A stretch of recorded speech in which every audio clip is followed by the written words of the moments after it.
अब है आपने इसको जब भी लिखना है, जो भी लिखना है वो आपने बिल्कुल सीधा निब, जैसे अलिफ लिखना है तो वो देखिए आपका ऐसे, बे लिखना है तो आपने इसको बिल्कुल निब आपकी सीधी होनी चाहिए और ऐसे।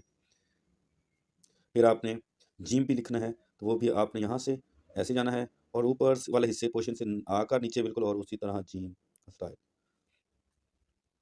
आपने करना है। जीम देखें ऐसे, फिर ऐसे और ऊपर वाले पोर्शन के ऐसे। तो ये देखिए ये वाला हिस्सा जो है ना आपका यहाँ पर होना चाहिए और फिर इसको जो है ना ऐसे करना है। ये ये देखिए ऊपर से नीचे तक आपका एक जैसा होना चाहिए राइटिंग का स्टाइल।